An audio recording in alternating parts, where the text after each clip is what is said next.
me, Mr. DJ. Hey, check this out. We got a great show coming your way.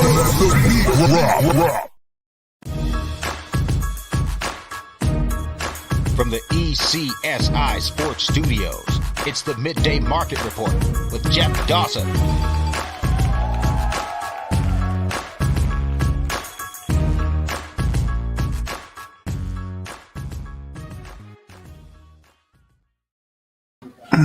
Good afternoon, sports fans from all around the globe. I'm your host, Jeff Dawson, East Coast Sports Investors, and this is your midday market report / closing bell. Thanksgiving Eve. Myself, Riley, are going to get you caught up in tonight's action. We're going to bring in Mr. Lucky 2 days early. We're going to do some NFL talk, maybe a little Circa Millions talk. It's a little early. The card's not out. He will be traveling for the Thanksgiving holidays. A couple things I just want to get off my chest here. Wagering on anything is hard enough, okay? And when you're wagering on kids, especially, it's even harder when you're dealing with point spreads. And where am I going with this? Well, we've had 2 college basketball games. I don't want to say right side, wrong result, but what I do want to say is this here. I'm going back to yesterday afternoon at Akron +5 against LSU, up about 8 or 9, actually up 8 right before the half. LSU closes it to 2, blows them out in the second half. Last night, we had Liberty +3.5 against Riley's Big Ten and Northwestern. Double-digit lead going into the half. Northwestern runs them down right before the half, runs them off the court in the second half. Today, this is a big one, and I want everyone to keep their eyes on this. We have Ohio State +2, maybe a little +110 on the money line for some pizza and beer action. The whole Twitter sphere, gambling Twitter, the whole world's on Texas Tech. I don't have a problem with that. I don't at all. What I do have a problem is this, is Ohio State was up 6 right before the half with the ball, able to take the last shot. Now they have a good opportunity to go up 8 or 9 before the half, which is big. Instead, they get called for a moving screen. Texas Tech scores on the last play of the first half and is now down 4. Anyone that has been with me for these 8 years, 7 years, 6 years, 4 years, I don't care if it's 4 days, understands how big of a play that is and understands how big the first 5 minutes is in the second half, just as big as the last 5 minutes of the first half. So instead of being up 8 or 9 or at worst 6, they're up 4. I know the score is a lot higher than I sure expected to. I heard Jay Billis say the same thing going before break. It just pisses me off. That's what it does. It's just uncalled for. It's stupidity. It's kids. I get it. So that was one rant. 2:15 a.m. Friday morning, back east. Black Friday running around, whatever. 11:15, I guess still p.m. in Vegas out west. I myself will be on Fox Sports Radio with Bernie Fratto for 15 minutes or so, talking Bill Belichick and whatever else he wants to talk to. I am blessed and honored, A, to be good friends with Bernie, and B, to be asked to come on 2:15, 3:15, 4:15. I do not give a rat's you know what. You just tell me when and I'm ready. So we'll set the alarm. I probably won't be able to sleep. I'll probably be jacked up on 4 or 5 cups of coffee and getting ready for that. So set your alarms back east at 2:15 Friday a.m. It's a perfect lead-in. Listen to us on Fox Sports Radio and then go Christmas shopping. So without further ado, let's bring him in, the one and only Mr. Riley Magnuson. What is up, Riley? What is up, my friend? Happy Wednesday. Happy Thanksgiving Eve. Happy feast week continues.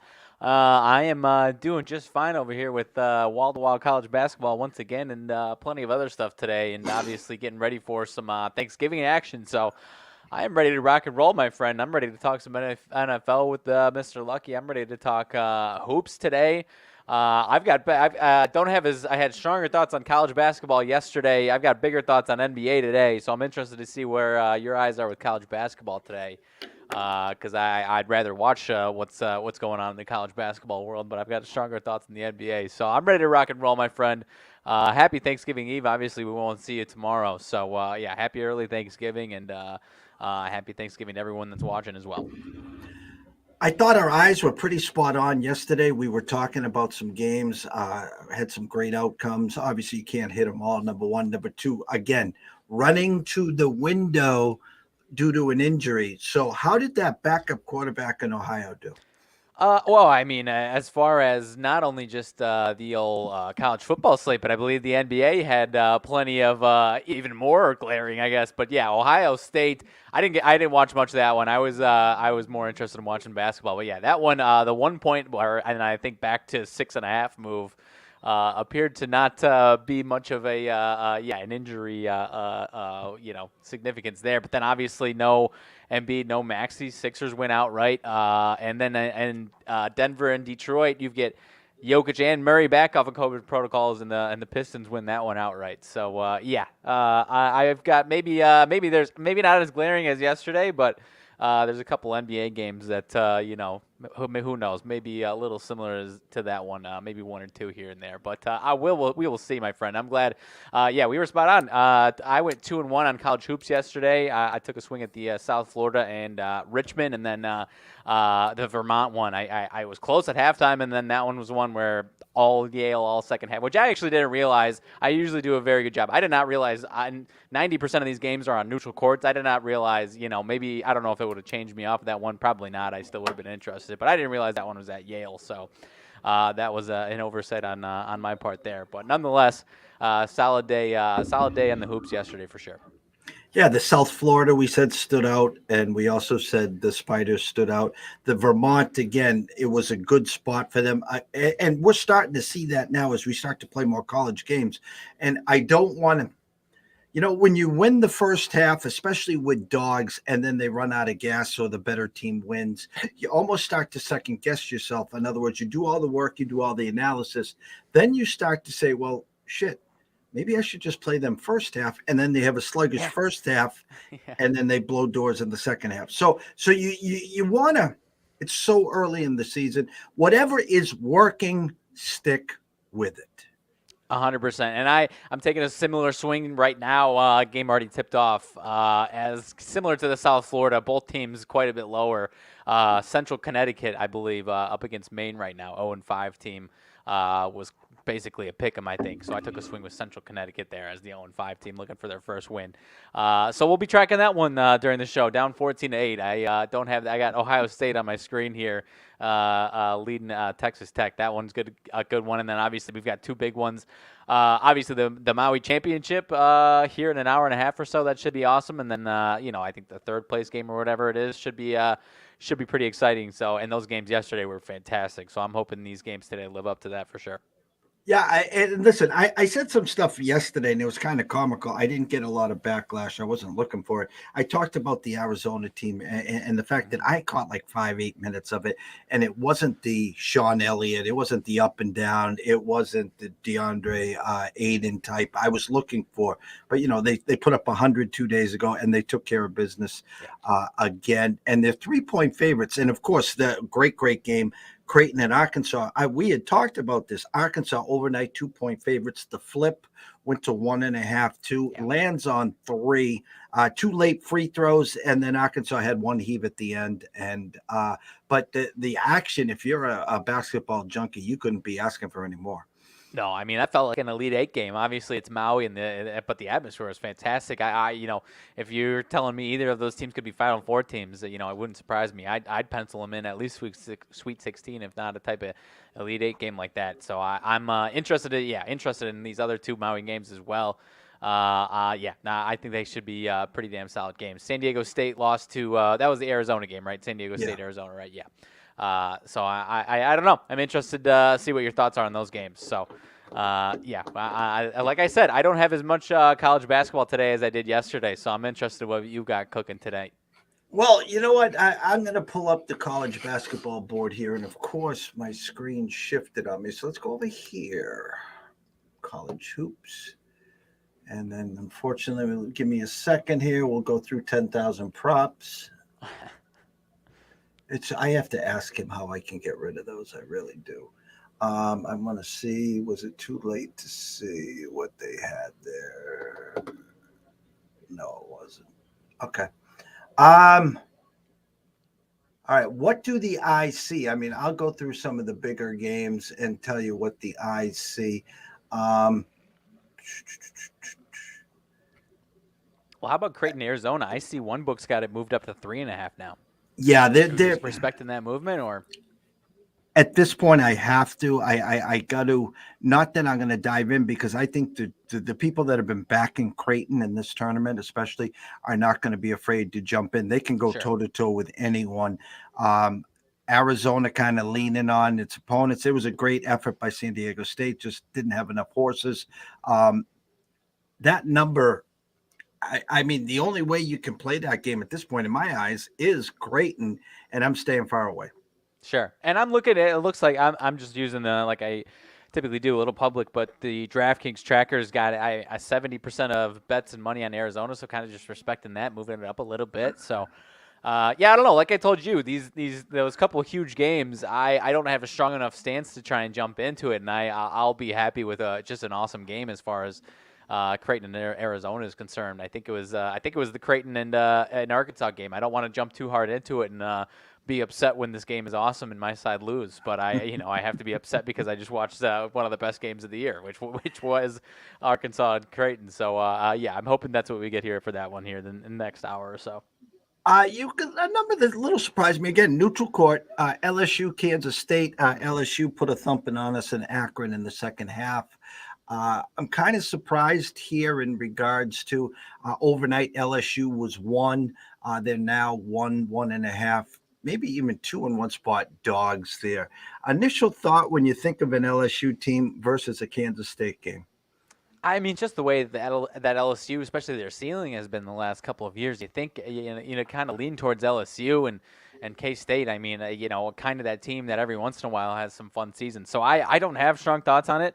I'm drawing a blank on where they were, rated KenPom wise, but. I mean, you look through LSU's schedule. You had, I know you had Akron up against them, and I think that was a solid side to take. Smoked my Illinois State boys, that's not looking like much of an impressive win right now with the way Illinois State's season is going. So I don't know. I could see Kansas State being the right side in that one, but it's another one where I'm going to back off and maybe use that to kind of get a better judgment on these teams. But I gun to my head, I'll lean towards K-State in that one. And it's funny because KenPom has LSU at 40, K-State at 55, and he's got LSU 72-70. Yeah. And try to chart when KenPom's on one side and the number in the market's on the other side. Is kind of one of those games where you stay away. You stay away. Exactly. It should be a pretty damn solid game. So I'll stay away. But I don't know. I'll lean towards K-State. But it's not one that I'm putting my money down right now. Here's another eye opener in my mind. Okay, USC 2-point dogs against BYU. Now I go over to the Bible. USC 62nd, BYU 59. He's got BYU 73-72. I think the whole market is just going to flock to USC. Thoughts there? I completely agree. And I mean, I think the general first thought, if you haven't seen these teams, is the Mobley brothers. But that's obviously, the Mobley brothers aren't teaming up together on that team right now. So I see closer than I would have expected. The money line is definitely skewed towards USC on this tracker here. Money line is 60% on USC there. The spread is a little bit closer, but still the public side is USC a little bit there. So I'm with you. I like BYU, but again, it's too close to call for me. I'm staying away. When I was scrolling through the scores yesterday afternoon, I think we were doing the show, and I swear to God, I saw a final of Butler beating Tennessee by 20. And I'm like, wow, what is up with Tennessee? And then they're playing today. So I don't know if that was the man upstairs giving me the final saying it's Butler. So maybe it was because that one was why. I mean, even if you, I don't know. Obviously, even if you saw what Tennessee did, they're still number 6 on KenPom. I mean, he's got him pretty damn well rated in a 7-point spread with Well, I don't know about you. You obviously have better Big East knowledge than I do, but I don't think either of us think Butler's challenging Creighton, Villanova, whoever for the Big East title. So that one was eye opening to me. I was wondering why it was so close. I was real close to calling BS, but I don't think I'm trying to call BS. I'm a little skeptical to jump into it, but I don't know. That one screamed Butler to me for sure. Brad Stevens is not walking through that door. Okay. Hey, by the way, Bradley just didn't get the memo that I talked about yesterday, did they? Yeah, seriously. I know. They did not get the memo. That Auburn team again can score with the best of them, and their team total 75. They got to 85, and it's kind of curious today. They're playing that Northwestern team with a 134. Yeah. And a 7-point favorite. So right away, basic math, 70-60 is 130. So what is their team total today? 72, 73? I see, again, it's Northwestern, so it's I don't have the ability to pop it up on my actual book, but Action's got it listed on FanDuel 70.5 for Auburn and then 63.5 for Northwestern there. So I guess you're going to be running the four corners, and you're going to, you're just going to shoot the ball with 5 seconds left, because Auburn can score that with their eyes closed. Yeah. And so I'll stay away. I'll trust the numbers there. Another one that's kind of comical in my eyes is, listen, this Vanderbilt team got us early in the year. We're staying away from them. And listen, I know they have some talent. They've had some early season struggles. I respect St. Mary's. We had them against UVM early this year, but I'm just telling you, in no planet are they 8.5-point favorites against Vanderbilt. Now, they could win by 20, but Sure. The fact of the matter is that is a big, big number in my eyes. No, I totally agree. I'm wondering if I was curious if there was because I for whatever reason, there was another late game that I was going to bring up that I was looking at a little bit closer, but I think I agree with you. I'm trying to find it here. I don't see the splits on this one. Oh, you know what? They might have it listed as I think it's tomorrow morning. Midnight on the East Coast, so it's not even on my tracker here. So yeah, I don't know. I agree with you though. I don't think they're that high. All right, they should be that high. I know a lot of people respect St. Mary's and a lot of times don't have a ton of respect for Vanderbilt. So I think I agree with you for that one for sure. Arkansas, San Diego State. We saw them both on the big stage. It opened as a pick. I'm seeing one on San Diego State. A lot of respect for San Diego State, or lack of respect with Arkansas. It seems like a lot of respect to San Diego State, and I guess we talked about Arkansas as a kind of a sporadic team a little bit. And I don't think it would be a situation like we talked about. This isn't the championship, so maybe the motivation is different there. But I'd find that hard to believe with this Arkansas team. I trust Musselman to have them ready for this one. But I mean, it is eye opening for sure. I'm not jumping into a plus money side or plus sign next to the spread next to Arkansas with the expectations that they have. I don't know. That one was seemed like a lot of respect towards San Diego State. I don't know. Is that a spot where you're interested in jumping in, or still a stay away? Ken Palm, 72-71 Arkansas. That number is set to get the Arkansas money. Again, let's go back to yesterday. Arkansas 2-point favorites overnight. The flip in the morning. Creighton ends up 1.5, 2-point favorites, win by 3. San Diego State, now take it back to last night. They were basically a pick 'em, 1-point dogs against Something Arizona. like that, Yeah, now they're favored against Arkansas. I trust the number a little more on this one. They're begging you for Arkansas money. Right, 100%. And yeah, it does seem a little bizarre, but yeah, no, I agree with you 100%. I mean, especially if we're talking about being intrigued by the number next to their name, the AP number next to their name. A number 9 team with the plus sign next to their name is going to attract a lot of people. So I agree with you 100%. They're begging you for the Arkansas money. The one that I wanted to bring up, and it is a pretty public side, so it's going to keep me away from it probably, Minnesota and UNLV. One of these late games as well. UNLV -4. Minnesota 144 on Ken Palm. UNLV 91. I see a lot of people on UNLV, but I don't know. Is this still a good chance to fade Minnesota, or is this maybe a spot where Minnesota stands tall and gives UNLV their first loss here? This is a game that Minnesota usually wins. This is a game where early in the year, UNLV is a short favorite. not supposed to be a favorite, and the public sees UNLV here and jumps all on it. Overnight number though of 5.5. It's down to 3 trending. Actually, let me move my eyes there. Actually, 5.5. It's 3.5 in some spots, 4 across the Vegas Strip. Ken Palm, 65-62 UNLV, and it's a 10:30. Again, people getting their popcorn for the late game. Yeah. I'll just say this: I'd be more apt to take a swing with San Diego State on the money line instead of a swing on Minnesota. If I'm going to go down, I'm going to go down with San Diego State. I like that. No, I like that for sure. And I mean, yeah, Minnesota is one of the worst teams in the Big Ten, but that doesn't mean they're 300th on KenPom, 200th on KenPom, whatever. I mean, they're still a respectable team. So I'm not touching Minnesota. I like that. That's if you're looking for a late swing, I'd be more interested in San Diego State with you for sure there. Louisville, Cincinnati. Listen, guys, everyone just beating up on Louisville and Cincinnati. They're not the Cincinnati of old, guys. I'll just say that.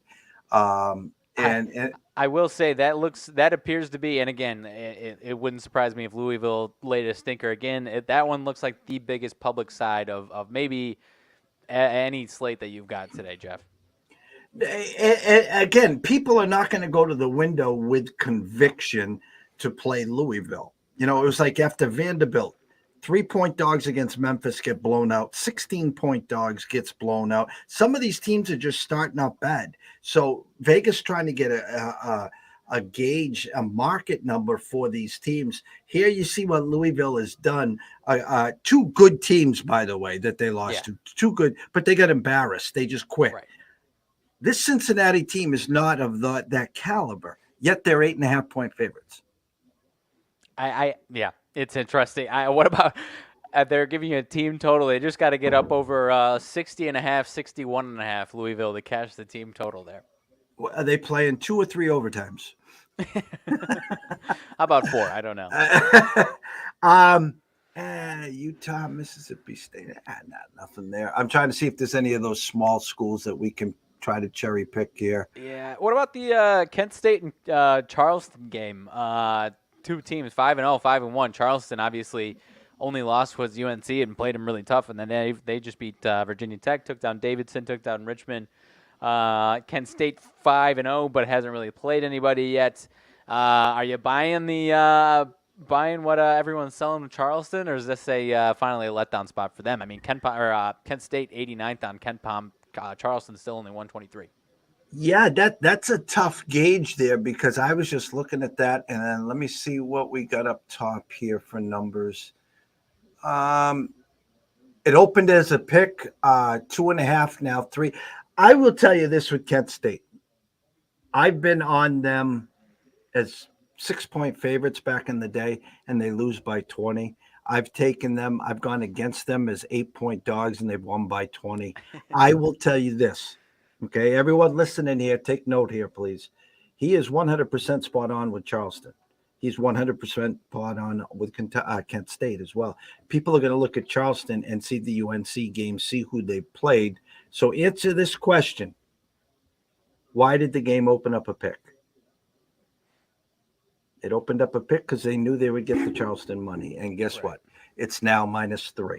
Okay, I'm not saying Kent State's going to win or cover this. The fact of the matter is, if this game opened up Charleston -3, 3.5, then they would have got the Kent money. What they did was they opened it up a pick 'em so they could get the Charleston money. So just keep an eye on Kent, guys, because Charleston's one of the biggest public plays of the day. People are flocking to the window. People at South Point are just like, don't rush, don't push. We'll open up another window right away. Hey, Dave Sharapit, can you get to your window, please? And they'll just gladly open up another window. So. And by the way, Kent State is also 4-0 against the spread, so it's not like they're any scrubs over here. So it was at least interesting to me. They've been fun for sure, but I mean they're due for a maybe not even a stinker, but just play a team that actually plays to what their expectations would be. So I'm with you. That's one that I'm interested in for sure there. I don't know if I have any other ones that I wanted to bring up though. Do you have anything in the NBA? I do have a few thoughts on the NBA. Yes, definitely. The board is yours. Alrighty. Well, I'll knock off. I've got after the show, I'll be finishing up my Bulls blog, but Bulls get the win over your Celtics a couple days ago. Now heading up to Milwaukee, 12-4 Milwaukee. I would be interested in taking a swing on the Bulls in the spread here tonight. I think you've got a team that kind of got some rhythm back into them for the Bulls, and I actually feel decent that the Bulls can win this game. But if you're giving me 6.5. And, even one win isn't going to change the national perception of the Bulls to that level up against the Bucks here. So I would have been interested in the Bucks if this one was a little bit higher, but I don't think I'm going to be writing about it in the blog. I think I'll stick with my player props for the blog. But interested in the Bulls plus 6.5. What do you think here? Am I right side or am I homer over here? I don't want to call you a homer because you saw something 2 days ago. Okay, you stopped a 9-game winning streak. You want to believe this number is, I don't want to say trappy. If you want my honest opinion, I think the Bucks number, I think it's pretty spot on. You got an under over overnight at 218 and a hook. It's up to 225. So you got that. Let me see, 119, 120. You know what? I agree with you. It was closer to spot. I would have liked it if it was like 5.5 last year, and it was even points when the Bulls were playing okay. Or actually, this was in the playoffs. I'm sorry. Even when Giannis was out, when the games that were in Milwaukee were 10-point and 12.5-point spreads. And maybe that's a different context, but I still would have been more interested in the Bucks if this was 8 or higher, if I'm being honest with you. But I agree with you. It seems closer to a spot on than I'm not saying this isn't my favorite play by any means, but I still am interested in the Bulls here. I was just trying to do something real quick for the listeners, and listen. We were very fortunate yesterday on UAB, and I'm just trying to do some quick work here, and I'm seeing it's 7.5. Bear with me, an 8, so 4, 4, 5. All right, I'm just going to throw this out here, guys. I don't have as much conviction as I did with UAB at the half against who was it, Georgia yesterday, correct? Yep. But at half right now, Morgan State is playing Loyola Marymount, and Marymount was 11.5-point favorites. They're down by 6 at halftime. They're 8-point favorites. So Vegas is saying not only are they going to win, but they're going to win by at least 3. Yeah, no, I'm going to stay away there. I'll take my UAB and run. So there you go. I see him down by 8. I see him down by 8 as well. 8-point favorites down by 8 in the second half, it looks like. I could be wrong. Is my math wrong? 44-38? Oh, I don't know. One of our trackers is wrong. I see 46-38. They must have either put one on or put one off. I think we just got differing trackers or score bots there. I could be wrong, though. I don't know. No, that's fine. I mean, probably one of them's wrong. So, yeah, I'm seeing 44-38. There's a minute to go before they tip off. So I'm not going to give that out. I was just trying to see. Okay. Nah, we'll pass. Okay, fair enough. And so, yeah, I agree with you. It's not my favorite play of the day. I am interested in the Bulls in that one, though. Another one kind of similar, feels kind of spot on, Minnesota and Indiana. Both these teams, I know a lot of people are seeing the Wolves turning things around. They've won 4 straight. Indiana, another team. I think the Kings are a much better team, but much like them, the Pacers, at least 5 in a row, 10-6 right now. And the total in this one, 237, makes me think this one, the totals that Minnesota's been having in the 220s, 2 teens, and the Pacers up high 220s, 230s often. So I'm leaning towards the Pacers in this one, Jeff. Even as a home dog at 10-6, I think the perception is still quite a bit higher on the old Timberwolves there, especially with the way they're turning things around. People think, now that they're winning, they're going to be off and rolling. I see about 60% of bets and money on the Timberwolves side of the spread and also the money line there. So I'm leaning towards the Pacers in this one, Jeff. I'm looking. I mean, I'm a little surprised Pacers are home dogs. Number one. Number two, Yeah. 237 basic math. First one to 120 wins. So let's Yeah. just say that. We're just going to put the ball up, let them play, and first one to 120 wins. Yep. Seems like it. And maybe the total is going over is the right side there as far as a shootout both ways, but I'll lean towards the Pacers at home there. Not and then maybe after this one, people realize that they've won 6 in a row and they're 11-6, and now the lines will get stale on them there. So Philly and Charlotte, Charlotte -4.5. I'll just say the total here 214.5. It looks like the biggest public total side in the NBA today going over, so I am leaning towards the under on this one. I see over 80% of bets and money on the over 214 in this one. Pacers, or excuse me, not the Pacers. The Sixers shot the lights out last night against Brooklyn from 3. I think you could, reasonable to expect some regression there. We talked about a lot of times with those injury situations, the team on the first night comes out guns a-blazing and they're red hot, and now obviously they go on the road here after an emotional night.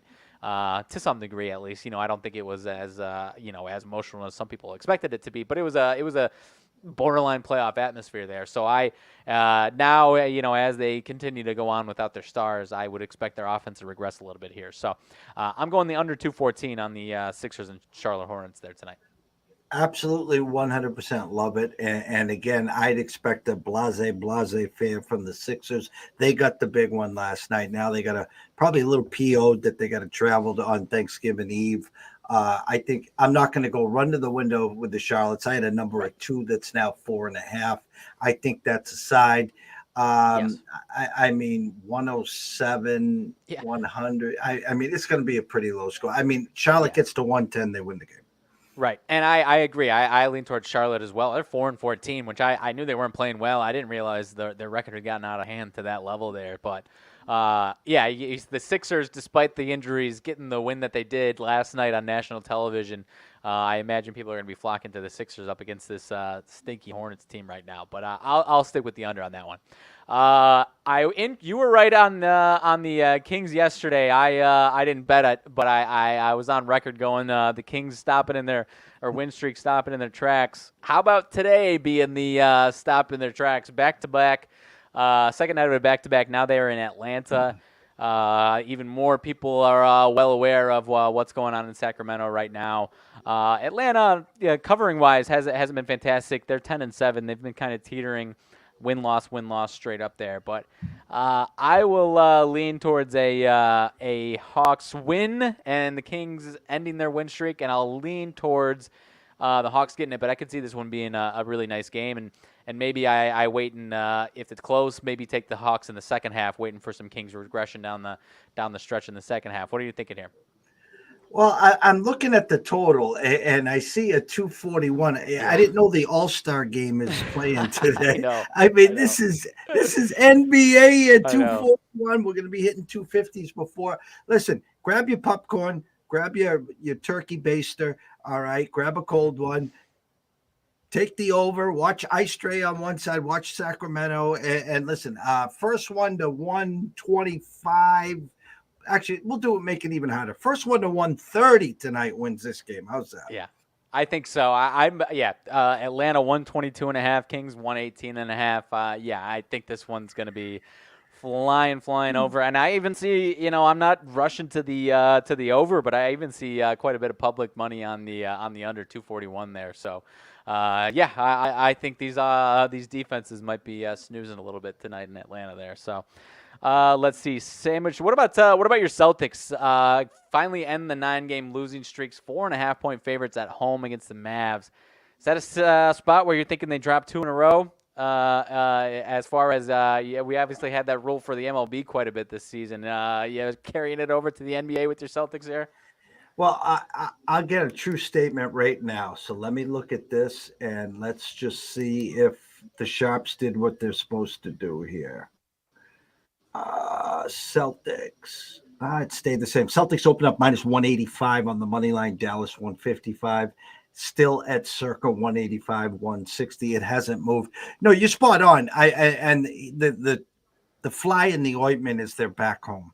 Again, it's a tricky number, meaning very simply this, guys. They're either going to cover and win or they're going to lose outright. and Right. they did win 9 in a row. They did lose. So uh, the line's down to 4.5 with the 218. Let me see. I got a little info here. Let's bring up the info button. Dinwiddie probable, Tatum questionable. So I'll tell everyone this: if Tatum doesn't play, the Celtics cover. If Tatum does play, Mavericks outright. How's that? Yeah. Uh, that I hate that it goes that way, but whenever I see these lines where it's like, that seems a little fishy there, and then the star actually is out, and then and I get upset. I'm more happy. I'm happier when the guys actually are playing, and it's just a line that's okay. So that line was goofy, and all these guys are in, and now I 100% agree with you. Someone said it yesterday. Closing line value is still important, obviously, but sometimes in the NBA, man, it is a total joke, especially with these injury games. So I'm with you. I've got a small swing on the Mavericks, but I'm not praying that Jason Tatum's out. It wouldn't surprise me if he sits for a non-conference game here. So another one that I'm interested in, a lot of injury question marks, I think. Heat only -1.5 at home against the Wizards. Wizards are 10-7. Heat are 7-11. But I would. It does appear that the Heat as a home dog, I don't think would have. I think would have opened a lot of people's eyes there. So this one seemed pretty short to me. I'm interested in the Wizards a little bit here, but like I said, a lot of more so on the Heat side of things. I know Strus is out. A lot of guys questionable. I think Jimmy Butler is fine. If I do, actually no, I'm sorry. I think Jimmy Butler is out. Bam Adebayo, I think, is probably going to be playing. So they're all over the place. Kind of lean towards the Wizards, but wouldn't surprise me if an injury riddled Heat team end up winning this game. Who knows? Washington, Beal questionable, Hachimura questionable, Morris questionable, Miami. Hero was, come on, why does this do this? Hero questionable, Strauss out, Jimmy Buckets out, Yeah, Bam probable, Gabe Vincent questionable. Can someone tell me what happened to the Heat? I'd love to know. This was a team that was very close to an NBA Finals. Very close. Yeah. And a team building, ascending in the right direction. You do have a short window, I think, or shorter window with Jimmy Butler and the people that you put around him. Can you tell me what their record is right now? 7-11. 7 and Are they 11. opening up a convenience store? I mean, I don't get it. I don't get it either. I saw him once. I've seen him more than once. I saw a very close look. I try to watch as many of these games as I can. I saw a very close look when they played the Bulls one time. Bam Adebayo just didn't look like himself. So and maybe as the season progresses, he gets more aggressive and more like himself, and that's kind of the key. But I don't know. The supporting cast just hasn't been. They always do a great job of. I almost compare them to, maybe this is a wild comparison, kind of like the St. Louis Cardinals, where you got guys that aren't necessarily all-star names supporting cast, but then they're really productive players. But those guys for the Heat right now just aren't doing it, and it is really surprising. And I think until further notice, maybe a loss tonight to get them to 7-12 would start to put people on notice. But I don't think people are that. I don't think people are fully aware of how much of a struggle it's been for the Heat this season. So I'm interested in the Wizards tonight, just a little bit here. Same here. I see. El Senor Lucky has entered the building, and it's kind of comical that I just happened to get this alert as he steps into the office. He will love to hear this one. Matt Stafford out, downgraded to out with neck injury on the eve and the cusp of the Rams releasing Darrell Henderson. I mean, you got Todd Gurley coming back, or did Eric Dickerson say he was going to enter the building? Lucky. I mean, what the hell is going? Listen, you win a Super Bowl, and now you guys can just punt the season, and you don't even own your first round draft pick. Do you guys even have any draft picks? I don't know how they turn that around as far as their draft capital. I don't know. I think McVay should have stayed on the cruise boat this season, if you ask me. Well, it's going to be funny because I don't have any contracts. I don't have any salary cap knowledge or whatever. But I look at this year's 49ers team right now, the way they're built. And I say to myself, how can they afford that team moving forward? I mean, you got, I know Jimmy G will be a big decision. Do they finally cut the umbilical cord with Trey Lance's, or do they move off of Trey Lance, especially if they go far and Yeah. keep Jimmy G, which is going to cost them 25 plus there? And then I don't know the contracts at Kittle. I don't know the contracts at CMC, IU, Debo. But this was a team that was on the cusp last year. I listen. I I'll take plus money on this one if either one of you guys want to offer this. I'll take the 49ers. I'll give you the rest of the NFC as long as you give me the right odds. I just, I don't see. Listen, I know Philly's there. I Yeah. know there's some other teams there. I maybe Tom puts it together. The funny thing is they're only 3-point favorites in Cleveland. But anyways, Yeah. let's bring in El Senor and see what Senor Lucky has to say. Hello, Gentlemen, sir. How's it going, how my you friend? both doing today?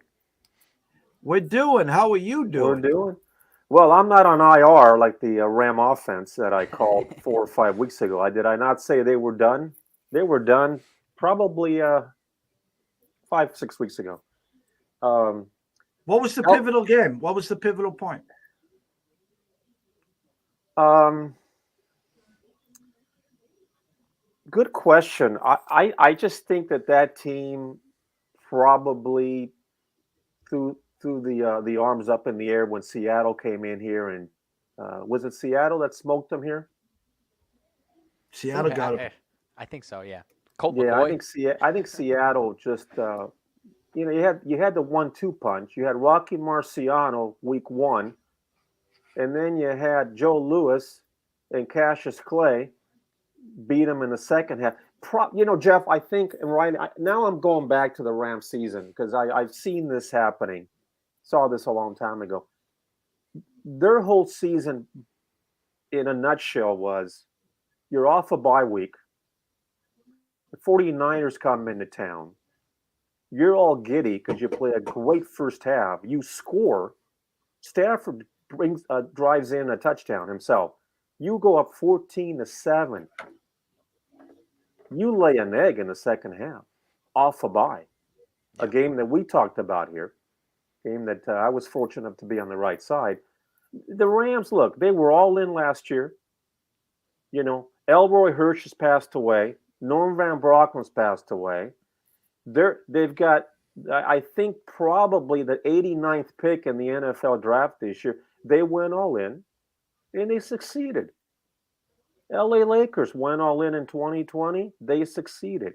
So, what do you do what do you do to your fan base? Do you say, look, do we want to win now and spend the next 10 years in purgatory? Because the Rams are not going anywhere. Here's a bulletin from the LA Times out of Mr. Lucky. Rams aren't going anywhere next year or the year after. That's why the McVay conversation came up again. McVay, the way I understood it, could have got $18 million, I think it was, from Amazon to do their Thursday night. So it's basically $1 million a game, and he's just coming off a Super Bowl, and I'm 30-something years old. I live in LA. Why would I ever do that? Well, now he's second-guessing himself. He's like, Jesus, well, I came back for this. I know I don't have any draft picks next year or the year after. And now that was kind of the word on the street is, shit, maybe I'll just head over there to Amazon and go from there. No, but listen, Mr. Lucky, it's championships are hard to come by. Only one team per league wins them. I talk about March Madness when there's 360 teams in basketball to start the season, and 64 or 66 get to the dance, and everyone's got their portfolio with all their futures, and they're marking them here, they're marking them there. Hey, I got to the 32, I got to the Sweet 16, I got to the Elite 8, and now you're sitting there, what do I do with the Final Four? And at the end of the day, there's only one team cutting the net down, and there's 359 other future tickets that are confetti that are on the floor. So the Lakers brought LeBron. They brought him over for one reason: get us a championship, and he did. The Rams, as you said, went all in. Get us a championship. We did. Yep. Dave Dombrowski was brought to the Red Sox for one thing and one thing only. I'm giving you 5 years to get you a championship. He did. So you ask, you receive, you pay the consequences. 100%. Well, Jeff, I texted you earlier today because full disclosure, I mean, I'm worse than the Columbo episode and him trying to solve a mystery. I have no idea what even the circle lines are. I think I'm going to hand the reins over to Chicago's finest, who keeps making me look bad the last few weeks. Thankfully, listen, we talked about this all year. I want to bring up a couple points too from my perspective for the people out there that listen. I have to play 5 games a week because I'm in a contest. We talk about many, many games. It doesn't mean that I play. You don't have to bet every game. We're sounding like a broken record here, but this is one of Jeff's gospels, if you will, Jeff. Look, you dissect the games. You have to do your research. You can't go in blind tomorrow and say, look, I got Buffalo, I got the Giants, and I've got the Vikings, or vice versa, whatever it may be. You've got to have conviction. You've got to do research. And if you don't like the game, sit back, relax, put on an episode on Netflix, watch the Mac Jones Express come in a mini and run for 300 yards. Who knows what's going to happen? The point, again, being is you have to dissect every game. And if you don't have time, pass the game. Riley Magnuson has rightfully deserves some praise here, okay? He told me last week, and I went on a rant about the Chicago Bears and the fact that the Atlanta Falcons were going to run right over the Bears for reasons validated. They're a very good running team. But that was 17-7 Bears. Now, we didn't play that game in the Circa because if you Venmo me $50, I'll Venmo Dawson and you 100 each and say, I ain't touching a Bears team. They can't win. Okay? So any way you carve up all these games, Riley has an opinion, Jeff has an opinion, I have an opinion. How do you profit each week? You do it many, many ways. You do it by analytics, you do it by the eye test, you do it by your money management. At the end of the day, doesn't mean that we're right and doesn't mean you have to bet the game. Number one. Number two, I want to point out something to you guys, and it's a compliment to you, Jeff. You do everything. I sit back and I watch and I admire you because you work 28 hours a day, Jeff. Sometimes yes. Sometimes 28 hours a day, 367 days a year. But what you are trying to do is to help those out there, your clients, the people on Twitter. You're trying to give them a baseline. You're trying to give them options to find value in the game. I could carve up the Buffalo Bills and the Detroit Lions tomorrow 8 different ways, and it'll have Riley, his head spinning. Well, Mr. Lucky, what do you want to do? Well, my answer would be, I don't want to do anything. Who do I think's going to win? Buffalo's going to win. Buffalo going to cover by 9 or 10 points? They might. So that's how you carve up each game, and that's how I decide, hey, do I want to put this in the contest or do I want to wager? Okay. The other thing that I want to do too is, and I think it's something that I've learned over the years, and if you don't mind, Jeff, I want to share this with everyone because I think it's important.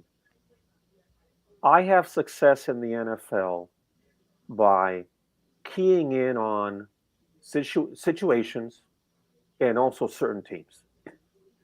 For example, the San Francisco 49ers, now everybody's choice to win the NFC, have they been listening to Jeff Dawson, Riley Madison, and yours truly this season? Okay? Of course they are. Top to bottom, if healthy, they have the best roster in the NFL. The only way they won't get to the NFC, the only way, in my opinion, they don't get to the Super Bowl and the dance is a 3rd and 3. Thanks for passing, Jimmy. Or possibly having to win in a cold setting in Philly. I don't trust Sorry, Mr. Tinker. I like the Cowboys quite a bit this year. That's a Super Bowl legit defense. But I don't trust that coaching staff. I mean, it's the 49ers all day long from the bench. So I give them the advantage. So, it's going to be a case of 49ers are a great team. And if the NFC's actually, I might eat my words because they have a shot to win the Super Bowl. I really think they do because they have the best defense in the NFL. These three teams have legit defenses. But my point is this. I have not done well with the 49ers in the circa, but I've done very well with the 49ers in my pocketbook because I've picked situations. And I think less is more to bet the NFL. You have to, because these lines, as Jeff will smile here when I say this, these lines are very tight. I mean, these bookmakers know what they're doing. And if you come away from anything from this show, and if I have come away with anything in the year I've known Jeff, it's been a pleasure to meet Jeff in these lanes. I saw this guy losing his hair with a Boston accent on Twitter. I thought, boy, I like this show. Who's this other guy with him? These guys look like the odds couple. Then a young, handsome kid comes in from Chicago, and he's just, I mean, this guy's an all-star. Then you've got this new voice coming in, live from the ECSI studio. I mean, I love this. I love this show. But Jeff Dawson, if you come away from anything from what Jeff tells you, and he is 100% spot on, and last week proves it to the audience and even to me. Even after 30 years, I might have had the banana in the tailpipe. Jeff Dawson says, trust the opening number. Who was favored last week? The Dallas Cowboys or the Minnesota Vikings? And Jeff, full disclosure, we took the Cowboys in the contest because those two guys that I have as my friendship and friends, they said, what does Jeff Dawson tell you every week? Why is Dallas favored? So if you come away from 13 games this week, say to yourself, what's Vegas telling you? Riley Magnuson, are the Tennessee Titans good? I think. One loss, they're good. Jeff Dawson, are the Tennessee Titans going to win a statistical battle every week? No. No. Are they going to commit to a run? Yes. Do they have a good coach? Yes. A great Are coach. they in first place? Yes. Did you guys see that opening number? Mm-hmm. And what's Jeff Dawson saying in between those earlobes? Trust the opening number. And I'm going to just take it a step further. Please. This is the return to the Alamo scene here, where the Titans coming off a bye week, the number one seed, 5-point favorites, lose in overtime because of 5 turnovers.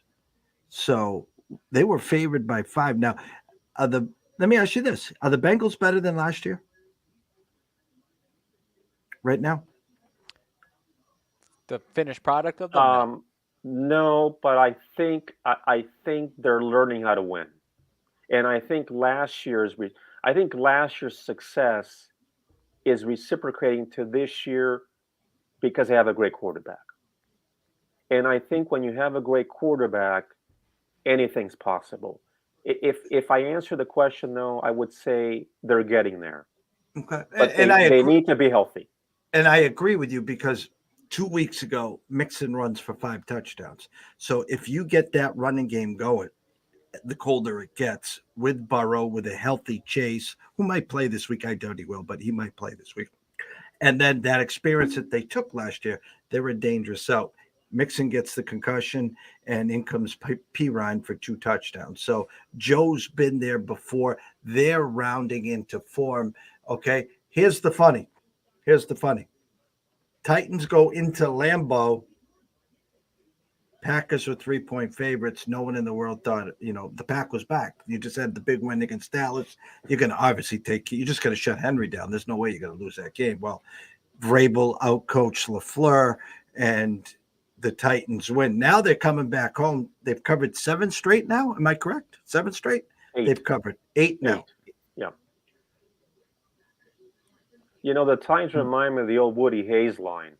When you run the ball, 3 things happen, and 2 are usually good. And the They, Titans just know who they are, right? They know who they are. but the funny thing is, they come They're home. not. They're They not should be favorites. pomp and circumstances here. I mean, we just went into Lambeau on a Thursday night. We just took care of Rodgers. We just closed their season out, and now we're coming home to a Cincinnati Bengal team with no Jamar Chase, and we're 1.5-point underdogs. And a Cincinnati Bengal team, Riley, he's smiling over here because he knows what I'm going to say. They were one of my losses last week because I fell for the old banana in the tailpipe.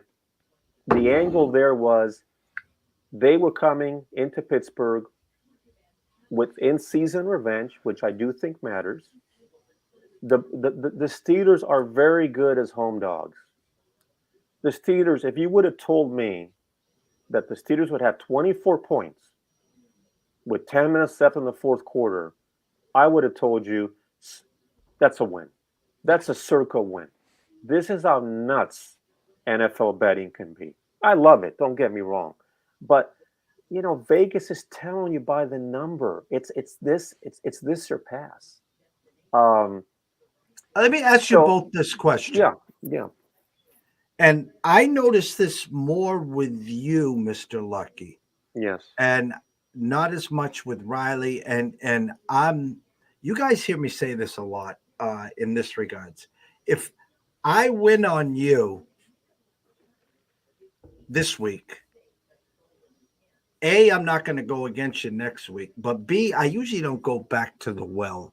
I take my money, I bow, and I thank you, and I just move on to another fish. And now the reason I'm saying this, and I know Mr. Lucky sticks to certain situations. The week before, you cashed with the Steelers at home, home dogs against the Saints. Yes. Okay. We got the banana in the tailpipe because the Saints were 3-point favorites, by the way. They opened 3-point favorites. They closed at a pick 'em. I was like, I'm not buying that move. I'm not buying that. And instead of me, I should have had the Saints last week. I was like, all right, you got me last week. I'm going to get you this week because they were 4-point favorites over the Rams and they beat them by 27-20. Yeah, and I liked actually the Rams in that game. Yes. So my question to Riley first. Riley, let's just play that scenario. You just cashed on let's just say you cashed on the Packers last game on a certain scenario. You like the spot or whatever. Are you more willing to pass the next week, or you more willing? It's the same scenario the next week and say, hey, it worked last week. I'm going to go back with it the following week. I always have if it's been working once or twice in a row and the third time looks exactly the same, or even the second time in a row looks exactly the same, I pump the brakes and almost stay away completely, or go to the other side. Mr. Lucky. Okay, that's a great question, Jeff, because it was actually one of the bullet points I wanted to talk about today. It depends, but let me give you two scenarios. I have stuck with the 49ers, and I haven't stuck with the 49ers. The example are these. Okay? I had the 49ers against the Chargers. In the Circa contest, I did not play the game in my personal bank account. But the 49ers, I could have very, very easily have not gone back to the 49ers on Monday. But the reason I did was the minute I heard Colt McCoy was starting again, in the minute that I knew Colt McCoy beat the Rams here as an underdog, and the fact that the 49ers moved the ball at will on the Chargers, just were not effective in the red zone. To me, it was very, very lopsided decision. It's the 49ers. We played the 49ers on Monday. Beat some beer money if we played the 49ers. But to the other scenario, my old man taught me many years ago to not be afraid of going back to the well. If a team hurts you the week prior, don't be afraid to go back to them. But it depends. And by that I mean if I don't feel it in my gut actually outweighs my brain cells. So I don't. So really my answer, Jeff, is I do both, but I'm cautious of both. Yeah. I think you have to look at both scenarios. And I'll give you one this week. I'll give you one tomorrow for the people out there. The Buffalo Bills had given me not seizures, but at least a couple of Sundays where I've had to use Tums. Okay? I had them against Green Bay in the contest. I got backdoored. I had them at home in the contest against the Vikings. The Buffalo Bills were playing the Cleveland Browns in Detroit. The the triumvirate loved the Bills last week. We decided to go against it because we thought, let's let them show us. Let's let them show us what they can do. Do we all know what happened in that game? 28-10 Bills. I looked at my phone. I said, damn, why didn't we play the Bills when we're losing on the Giants? Well, what ended up happening, Jeff Dawson? You had a backdoor cover, I believe, Jeff, with 5 seconds left in the game where everybody pushed. To that, you've got a Bills team tomorrow. They're playing. What does everybody? Jeff says this all the time. What does everybody remember in the NFL? What have you done for me lately, right? Let me ask you a question. When was the last time the Detroit Lions won 4 games in a row? In forever. No, Alex Karras wasn't playing. Bobby Lane wasn't the quarterback. Everyone will be on the Lions tomorrow morning. We lose, Jeff? He looked like he was saying carry so on. the point is, that's a game where I don't, I would say be very careful taking the Lions. Yeah. Because the Bills are due for calling a number. So to your point and to your answer, Riley, I agree with you. It just depends.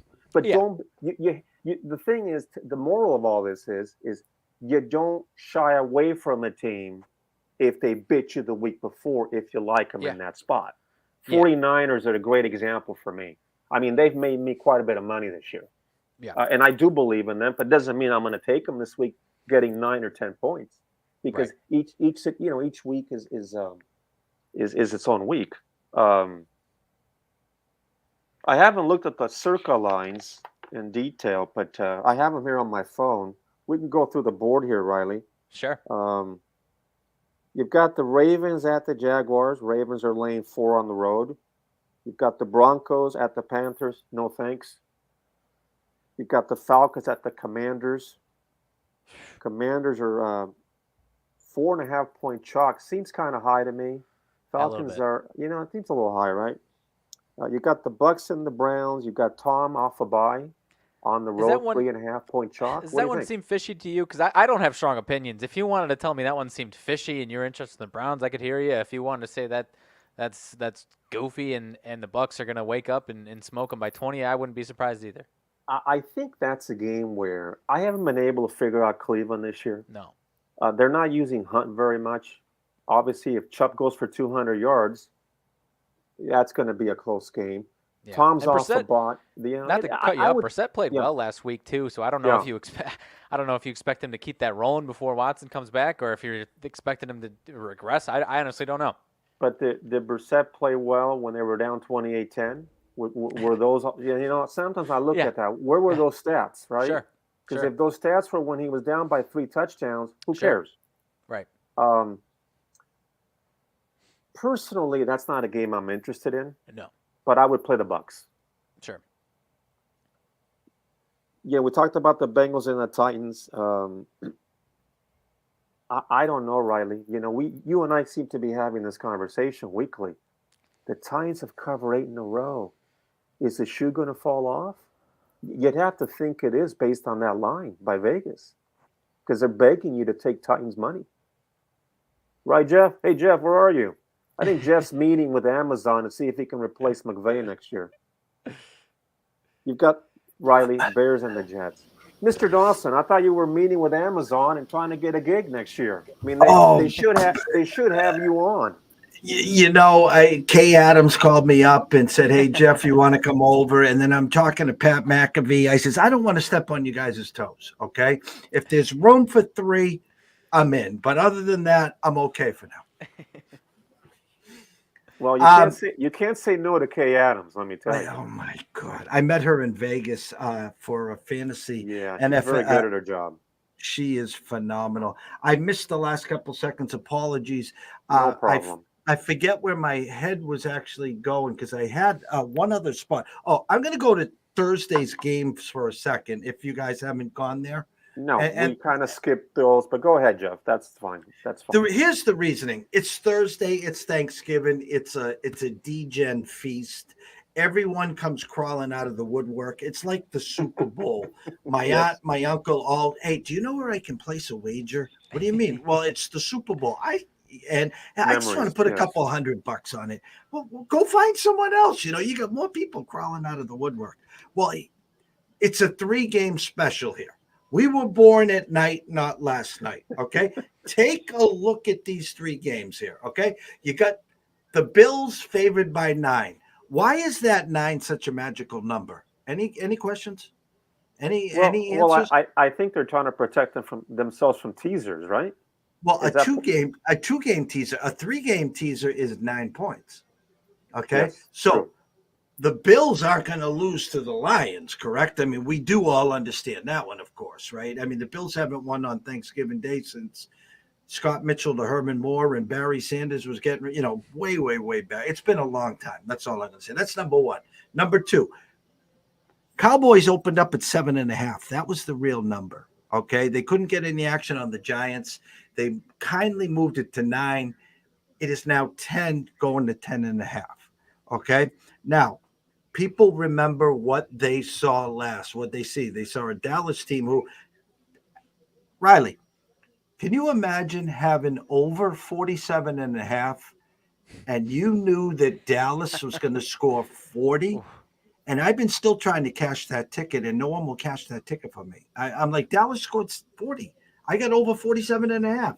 Jeff, what do you mean it didn't cash? Just to add to that, and you had kind of broken off, I thought, last Sunday, and Riley and I were talking briefly why I don't play totals. Bless you, Jeff. That's crazy, but that's an example. I had mentioned to Riley on the show, and you know me, I do all these numbers. I'm a freak of writing with the pencil or pen, the old-fashioned way. The Giants, their last 17 home games, were 16-1 to the under. Riley, remember what I told you on the show? I said, Riley, if I tell Jeff to go to the window on that and I go to the window, it's going to go over. What happened last week? It went over. And Jeff, that's why I hate playing NFL totals. Jeff texted that to me when I was whining about my Circa week, and I could not believe that, Jeff. I wasn't aware of that, to be frank, about the 47-48. Is that what you got? That's 40? Okay. Yeah. That's okay. That's so now bananas. Now we go to the last game.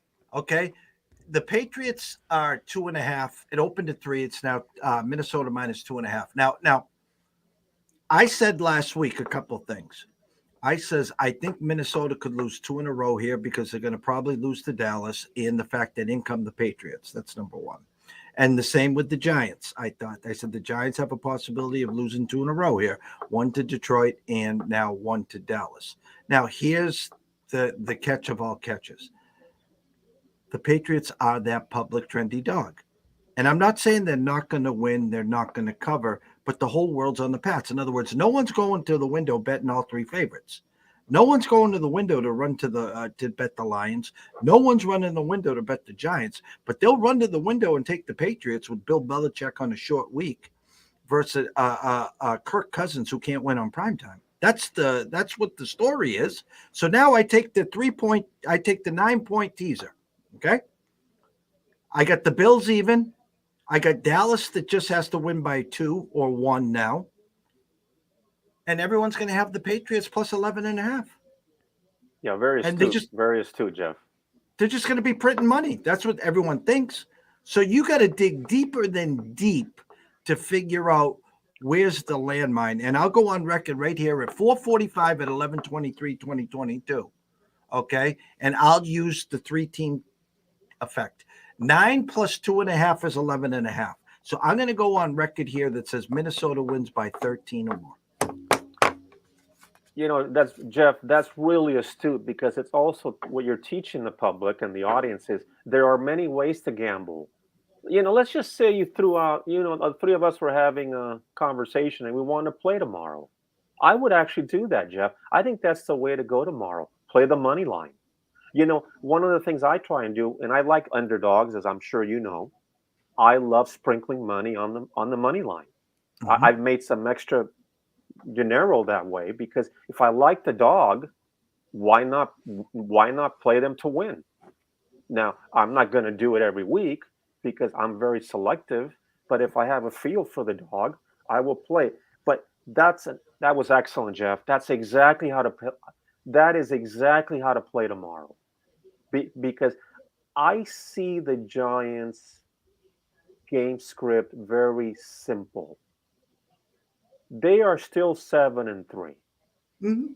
What do they need to do tomorrow to stay in that game? They have to win the Run, turnover battle. They have to run, run the ball run. and play keep away. Design runs to Daniel Jones, who can do that. Bootlegs to Daniel Jones, and then some play action. So the point is, everybody's going to see a 40. What was that, Jeff? I don't want to remind you. It was 40-3, right? 40 I to mean, 3. listen, Yeah. listen. The Ow! cowboy, Oh, dig it in again. listen. The cowboy mascot is going to assume a 28-point cowboy win tomorrow. Yeah, no, I don't know. I mean, it's a division game. These pros are embarrassed. How many times have we flagged this year an embarrassed team? What do they do the following week? Oh, I'm I not gonna know. I'm not gonna sit here and tell you that the Giants were embarrassed, but they weren't very good. Which is to Jeff's point. That's why I think you play the Vikings. I think the Vikings are the play. All due respect to Bill and a rookie coach and that narrative. Um, I would not like the Vikings obviously laying 6, but I think the Vikings. Jeff, you were saying money line, correct? Well, if I'm going to play that game, I'm playing the Vikings money line or nothing. I Yeah, will I just agree. tell you as this game progresses, I was using the 3-team tease in effect because Agree. everyone's going to tease Buffalo to just win, to Dallas to basically win by 2. Unless Dallas happens to win just by 1, that could be the fly in the ointment. Vegas is going to need one of these things. They're all teasing the Pats all the way up through the moon. The side here is the Vikings, and I'll leave the 2 points. I would play the money line, and because I'm just looking ahead here, and I'm trying to see who's got who next week, and I hate to even say this, but this is actually even a look ahead. The Pats got Buffalo next Thursday. Oof. So Yeah. so the sad thing is this is usually when you play on Thanksgiving, you get that 10 days, you get that extra couple days. Well, both Buffalo and New England got to now play in New England on Thursday there. But I'm going to just ask a couple more questions before Mr. Lucky has to go back to. I assume you're off now, right? Or do you still got to go back? We can go. We can talk till late in the afternoon your time. Are you kidding?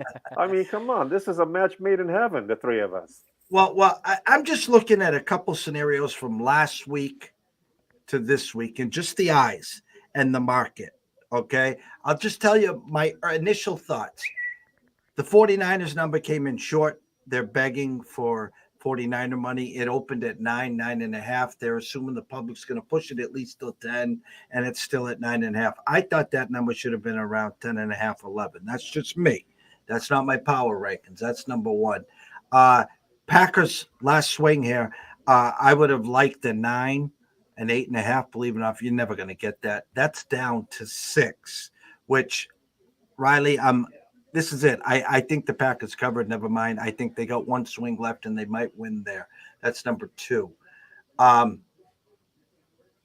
kind of comical that Zach Wilson gets the plug pulled, Mike White playing, and now the line's 6. So think about that. They brought in White, no Zach Wilson, the starter, the franchise, and the line went up 2 points. So Well, the unless Bears, Justin Fields is questionable. I think he was cleared to practice today, but he has like some torn ligaments or something. So it's still questionable who's going to play for the Bears. Are there. the Jets going to score 6 points? Well, no, you're right, because I think now that's probably predicated to the fact that maybe they're starting to hear a little whisper or two that Justin might be out there. You should get a good bounce back and a focused effort from Salas and the Jets there. That was number 2.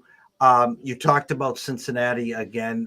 It's up to 2 now. So if you were going to take those out of pocket, you need to play the money line now because that one's rising. Here's the shocker of all shockers here, in my eyes and my take. Tom Brady, winners of 2 in a row, off a bye week. How many times do I have to replay this tape? First year with Tampa, 5-4, go to the bye week. They cheat. Then they go to Washington. They go to New Orleans. They go to Lambeau Field. And then they host and win the Super Bowl. Yet they go to Cleveland and only opened up 3-point favorites. Now, Mr. Lucky, Riley, you guys have been with me now a long, long time. If I Venmoed you each $100, who are you supposed to play on that game? I would play. I'm not playing Jeff. I'm not playing Cleveland if you Venmo me $500. That's why isn't Tom 5.5 point favorites? 100%. But the problem, Jeff, the reason, and I'm not discrediting your point, the reason I can't play Cleveland is their coach is halfway out the door. I mean, listen, we talked about this a little bit earlier, Jeff and I, some topics today. My old man taught me something else. What happens when you bet bad teams? Bad things happen. Sure. I feel like Cleveland, Carolina. I mean, Carolina's probably trying a little bit. Now Darnold's starting. I mean, listen, I just heard off the waiver wire that the Broncos are signing Terrell Davis to get 7 points on Sunday. Okay? I mean, that team couldn't score if you had the Matador defense on the other side. I mean, Hackett's gone. I apologize to the family. I apologize to Denver Bronco fans. Hackett's gone. Buddy Hackett has a better chance of returning next year than Nathaniel Hackett, okay? There's no way I'm playing a bad team. And the problem I have with Cleveland, Jeff, is I can't figure them out. Are they going to run Chubb? Are they going to run? Are they going to do play action? Is the defense going to show up? That on paper is good. I'm not throwing any of my money on Cleveland. Now, do I agree with you? 100%. Who does Tampa have next? Tampa. By the way, Tampa right now, Jeff, and I know you know this. They're 4th in the NFC right now. The playoffs started today. You have Philly 1. You have Minnesota 2. You have the 49ers 3. You have Tampa 4. You have Dallas 5th. You have the Giants. Now, this is as of today. You have the Giants 6th. You have Seattle 7th. You have Washington lurking, right? Who's Tampa have next? They're only 6-point favorites against the Saints on Monday night. Something's going on in Tampaville. Well, yeah, I have, and you know the thing is, Jeff, just because Tampa's won 2 in a row, they got to prove it to me more. I mean, they have not been a consistent. Whoa! The Packers won 1 game against Dallas, and the whole world thought they were back. Jeff, you and I are sharp people. We're not the general public, Jeff. Right? You know, and that's how Vegas. Listen, this is the thing about the Circa contest that I respectfully told my buddies. We are going up against smart handicappers, many smart people. It doesn't mean the sharps are always right, but the sharps know what Vegas is telling you. The Sharps know why there's a favorite on the road. The Sharps know why the line's movement. Jeff Dawson with Braille could probably read the stats or the lines every week, and he knows that he's not going to win every game, but he knows it because he's been around this forever. Listen, I guarantee you, if you took a poll from weeks 12 to 17, I don't even count week 18. Week 18, Houdini could do a better job picking games, right? If you took the NFL weeks 12 to 17, I guarantee you a road favorite is favored for a reason. They're the play, they're the better team, they're in better form. The public's going to side on, well, we have a home dog. Oh my God, there we go. No, you will lose in the long run if you try and outsmart Vegas. Respect the opening number. Respect the opening number. And when I handicap a game, that is in the top 2 or 3 or 4 of my items. Okay, real quick. Do we have time, Jeff, or do you want to wrap this up? You and Riley got to talk more basketball, right? You guys going to talk more basketball and talk about the Lakers and their next 8-game winning streak? Hey, Or have you, listen, or have you guys done listen. all the NBA? Yeah, I No, know no, no. We have a slate we of have a little hockey. time. So Good. Okay. initially, what I was thinking is how you ended your spot last week is you took each of our picks, and I was pretty adamant about the 49ers, and it was nice to see them take care of business. But you can wrap up however you would like to wrap up, sir. And Jeff Dawson, that was one of the reasons we hit the 49ers on Monday night because you and I, people listened, and I remember what you said. And again, I didn't play them the week before, but I trust them. And Arizona, Jeff and Riley, they're not a play on. They're not a play on. They might be against the Rams. By the way, speaking of the Rams, did you see who's quarterbacking for the Rams on Sunday? I Vince already forgot his name. Ferragamo. No, I would like them in the 14 if Ferragamo was starting, and I think Ferragamo's 62 or 63. He looks fantastic. If Jackie Slater came back, I like the Rams maybe to cover the 13. Merlin Olsen. That's probably Jeff. That's probably going to 15 or 16 Sure. as we speak. Jeff Dawson, Riley Magnuson. Don't force a bet. Back real quick to the Minnesota Vikings for the people out there. Everyone has a no-show. Everyone has a bad game. And before you go to the window, ask yourself this question. Are the Philadelphia Eagles going to go 16-1 this year? No. Okay? So my point is, when you look at their games, don't automatically assume they are going to cover because they're not going to go 16-1.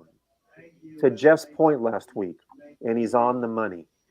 The Buffalo Bills, what's their record, Jeff? Are they 7-3? Yes. Yep. Okay. So they have got 7 games left. Are the Buffalo Bills going to go 10-7? No, unless they have major injuries. Are the Buffalo Bills going to go 11-6? No. The point being is, if the Buffalo Bills go what I expect them to go, which is 13-4, that was my prediction this year. And they have one loss left. Do you know off the top of the head who it is? I think they lose probably in New England. Don't Nope. they have the Patriots? Oh, they do. They have them twice. By the way, Buffalo hasn't won a division game yet. They've got. I didn't look at the. They've got a tough game towards the end of the year, right?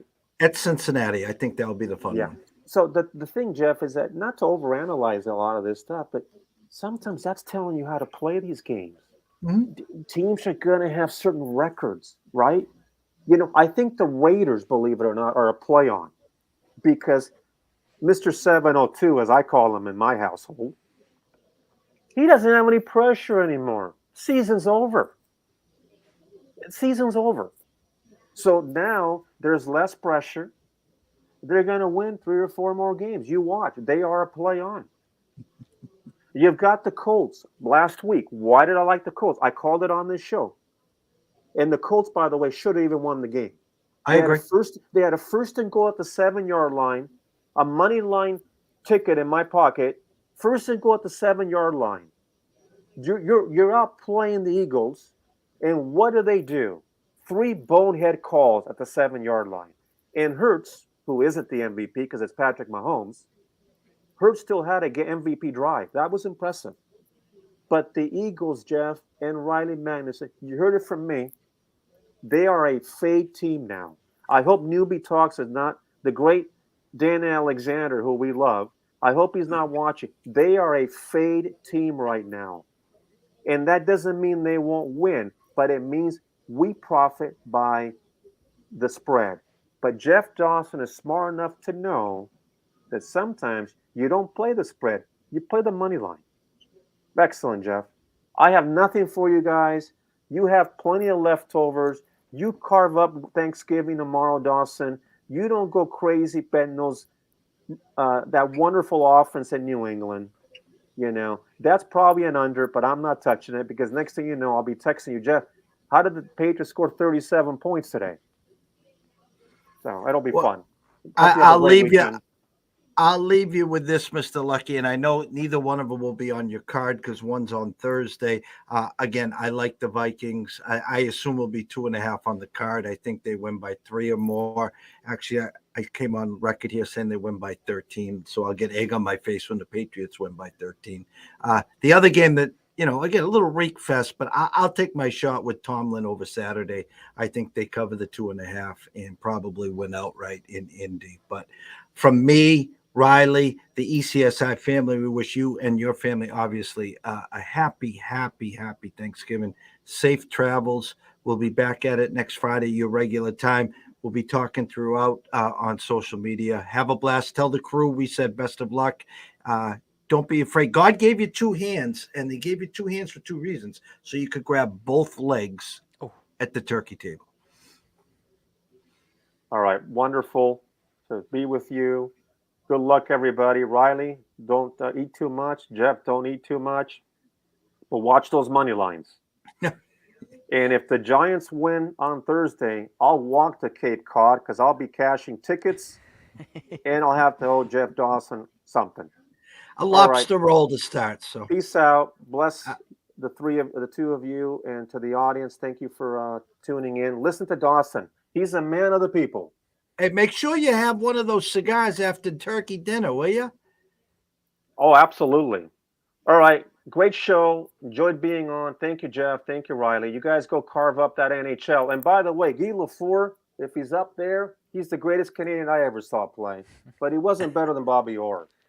There's my hockey talk. Take care, Mr. Lucky. Have a great power play. Take care. You too. Bye-bye. The one and only Mr. Lucky.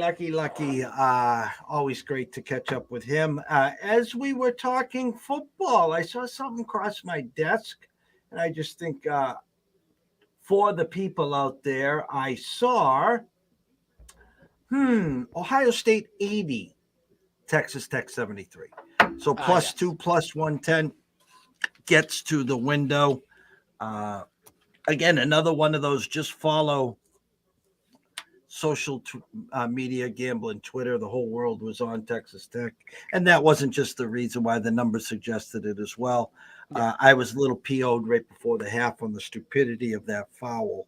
But it paid off. They got out early, they hung on, and good teams find a way. So you got a team that's wasn't a lot preseason. I know a lot of the talk in the Big Ten is what we've seen so far from Michigan State. We've seen some great things, obviously, from Illinois. Let's take a quick step on what you've seen so far and your initial thoughts. It's only November, but almost December as we're getting closer to Big Ten basketball. Yeah, no, I'm glad we're going there because kind of as we said, I think we were talking about it yesterday a little bit. There's going to be 12 out of 14 teams that are vying for or that have a roster that's good enough to be in the tournament. And again, I said it yesterday. Is there going to be 12 teams in the tournament? No, absolutely not. And it's I guess it's the if you're looking to end the Big Ten championship drought of 21, 22 years, whatever it is, I don't know that you're sleeping super comfortably. Yeah, it looks like the three teams you mentioned, or the two teams, and then Indiana would be the teams to potentially be in that ring. But no, there's so many of these teams that are surprisingly or not surprisingly well rated on KenPom, but not so much respect as far as the AP Top 25, whether or not you care about that or not. I think it was only 2 or 3 teams, maybe 3 teams preseason Top 25 there, and now it's up to 6 already, I think, and you've got a handful of teams that are, I imagine Ohio State after the win here and not getting the doors beat off of my San Diego State. They got Duke next week, so I think the ACC Big Ten this upcoming week is going to be another for both conferences a good a telltale there. But obviously was really impressed. We talked about the ceiling of Illinois. They kind of showed what they can be, and then obviously Virginia and their defense looks like a really tough defensive team, and Illinois almost got that one done, but couldn't get it done. Indiana, I mentioned, I think Indiana's really good. I think they're a little bit overrated as far as the hype of being the no doubt number 1 team in the Big Ten, borderline top 10 team. Xavier fought with them. We talked about that last week, and I don't think I got a chance to recap that really, but I think they'll be good. But then you've got the Northwestern, who will they be a tournament team? That's going to be one that's going to be a fringe for sure, but they're obviously playing really solid defense. But you've got Iowa, Purdue now. 2 teams that, again, are they going to be a Final Four team? Probably not, but I don't think they got enough love coming into the season here, especially Purdue, honestly. Obviously, they lose Jaden Ivey and some other guys, and you're going to have some perceptions lower, but a lot of these teams are really, really damn solid. You saw that, I think the question mark team of high ceiling, low floor, kind of like they were last year, is going to be Michigan, and you saw it beat the pants off of a Pitt team, and then the next day get lay an egg against Arizona State. I think that's probably going to be what they are this entire season. I think Wisconsin is going to be your classic Wisconsin game. We didn't get to talk about it during the show while we were talking, maybe even before Lucky. 43-42 win over Dayton. So an ugly, scrappy 85 finishing total there. I mean, but they're 4-0. Whether or not they get a ranking after this week, I don't know. But, if they take care of business next week against, not a highly rated Wake Forest team, but get to 5-0 over against another Power 5 team, they might be ranked as well. So it's going to be a really fun season. It's just, do you have the hope that one of these teams is going to be a no doubt top 10 team, potential Final Four team? I really don't know. But at the same time, it's a 12, even 14 teams. It's not like the bottom 2 teams are dumpster fires by any means. They just don't really stack up to the rest of the pack here, Minnesota and Nebraska for the most part there. So, but those teams are probably going to pull off some upsets. So it's going to be a really fun season. I'm really excited. But, I think Illinois, as far as the ceiling of what they can be, is probably your best hope of elevating into that team that can, knock on the door at the end of March. But obviously the floor is, I shouldn't say the floor is low, but, with a lot of new faces, you could see them struggling through points of the season here. So I'm a little bit of a homer for Illinois, but, I think the ceiling and the roster that they have, if it works out and on paper, I think they could have the best chance of representing the Big Ten in the Final Four, if you ask me right now. Yeah, and the joy of having these games in November, the joy during the holidays to have the Christmas tournaments, to get these guys ready for conference play. I remember way back in the day, November 1st came, and then there was 3 weeks of practice, and then you started. Well, on November 1st, these guys start playing. I mean, right. So it's great in the long run to get the kinks out, to find out where we stand. We talk about that all the time. Sometimes it takes more than one game, to wipe that bad taste out of the mouth and to keep an eye on these teams that, it'd be interesting to see, honestly. The one team to keep an eye on today, I'm really, really want to see how they perform, is Louisville. I think Cincinnati's overpriced. But I mean, if Vegas thought what they've seen the last couple of games is the real Louisville team, this number would have been 13 or 14. And right. They said 8.5. They just got double digits. Cincinnati wins by 10 or more. Don't worry. Kenyon Martin's coming back, and we got some other good stars. And yeah. So, with that said, we're an hour 35 deep, so I'm not going to bore anyone. The hockey, we had Andrew on earlier today talking hockey.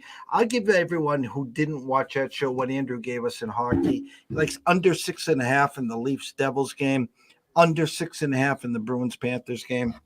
He likes the Montreal Canadiens plus 107 coming off a back-to-back against Columbus, and the little nugget there is Columbus beat Montreal last week, so a little payback there. Closing thoughts on Thanksgiving Eve, my brother. Nothing crazy, my friend. Obviously, we kind of talked about it. Take it easy. I know some people do treat tomorrow like borderline Super Bowl. I don't have the strongest thoughts on anything, so I definitely won't be in that camp. So I would say take it easy. Stay true to your confidence levels here, whether it's college basketball, NBA, NFL, college football, Friday, Saturday, whatever it is. Just because it's wall-to-wall action in a bunch of different leagues doesn't mean you have to have, 2 notebooks full of action, as fun as it can be, sometimes in those days. Pump the brakes because, these games are obviously tough and tricky. So, as always, a lot of these closing thoughts are pump the brakes. But I think on Thanksgiving Eve with big college basketball games tipping off tonight, and obviously 3 NFL games, and then a few of the biggest college football games of the year. Yeah, I would say pump the brakes. Stay true to yourself and stay true to your confidence levels, because when you go, I'm leaning towards this, but I just want to have some fun. That's when you get the 0-5, 1-6 type days, and you're really hurting, and you wish you would have stayed away and just enjoyed the game. So pump the brakes and stay true to your confidence level is what I'm going to say here. Yeah, Ron said it best. He says, stick to the process, trust the process. And listen, you don't become a 2, 3, 4, 5 unit player. He handicaps these games in July and August, comes back to late November. Yeah. How did I handicap him? Adjust some numbers and see where he stands. For me, I'm going to give out a quick fantasy tip here. I don't usually do this here, but I think tonight for us and most people is Waiver Wire Wednesday. Kansas City, CEH goes on the IR. He'll be out for 4 weeks. Yes, I know it's Pacheco time. Yes, I know it's McKinnon time. There's a guy buried on the bench that they brought over to start the season that no one has seen. His name is Ronald Jones. Now, whether he gets out there and plays, or whether, you get him and you keep someone else from getting him, that's number one. Number two, McCole Hardman out. I don't know if Juju will be back this Sunday. I think he will be. I doubt he's out there. Sky Moore looked good. He had a handful of catches there in Kansas City. And the last but not least, if he's out there, Rams punt Henderson. I know Cam Akers is there. If Kerwin Williams is out there, he's probably the backup to change of pace there. So that's my gifts to everyone on Thanksgiving Eve. I love it. Well, before we go, now I gotta, because I had to stack and hoard some tight ends over here, because I have been a scorned Kyle Pitts owner this year, and now he's relieved me of my torture to some degree. But now I'm left with not the most eye-opening tight end market out here, but. I went ahead and with no Zach Wilson, picked up Conklin again on the Jets, and it was with Flacco. He was prominent in the early parts of the season, but I'm hoping with White now that maybe he gives some love to Conklin as opposed to Zach Wilson. And my other options are Johnson with the Saints, and I've got Evan Ingram. So I've got those three. You're fine. I was just going to say, is Juwan Johnson out there? Yeah, Juwan Johnson's the guy. I picked him up in 2 spots last week, 13.6 points. Ingram coming off the bye. You're fine. You're absolutely fine. Yeah. And the one other guy Moreau on the Raiders was the other guy that was available, which, I was considering, but he, I don't know. I don't have as much love for him as, or highest ceiling as the other three, I don't think. He had an opportunity last year for a couple of weeks and didn't do anything. The wild card of all wild cards is Stoll, or whatever from the Eagles. With Godard out for 3 more weeks. He has 1 touchdown. He had 1 catch last week. Maybe he was more to block or something. That's the wild card. Juwan Johnson. That's your guy right there. That's your guy. That's the one, and I'm hoping. I mean, if Mike White gives Conklin the love that Flacco was getting, then Conklin's my guy because Conklin was top 10 the first 4 weeks, and then Zach Wilson came into town and basically iced him out, or throws him 5 yards over his head. So yeah, I don't know. I'm happy with one of those two guys at least for now. ECSI VIPs 1-0 to start the day. We're down a unit and a half for the week. We'll try to get that back. There will be a second alert out. Give me 15, 20, a half hour. I'll send out a tweet when I send the email. Still no text service. Riley, enjoy Thanksgiving. Enjoy it. We'll catch back up. Let's say maybe Friday, 11 o'clock my time, 10 your time. We'll give or take whatever for your Big Ten review. We got a huge game in Ohio State, a couple other smaller games, and then we'll see if we get you on the bell, and then probably the weekend off. How's that sound? Sounds good to me. I should be 100% fine with that. From myself, Jeff Dawson at EC Sports and Best from the one and only Riley Magnuson at Riley_Magnuson. The one. Everyone, a blessed evening. Happy Thanksgiving. God bless everyone. Hey, if you can help someone not as fortunate as you, please do, whether it's a meal, whether it's a coat, sneakers, $5, whatever. As much as I and a lot of people in this world love to bitch, yell, complain, scream, holler, and whine, there's 99.9% of the people in the world doing a lot worse. So please, just if you can help someone else out, be grateful, enjoy the family time, and we will see you soon. God bless.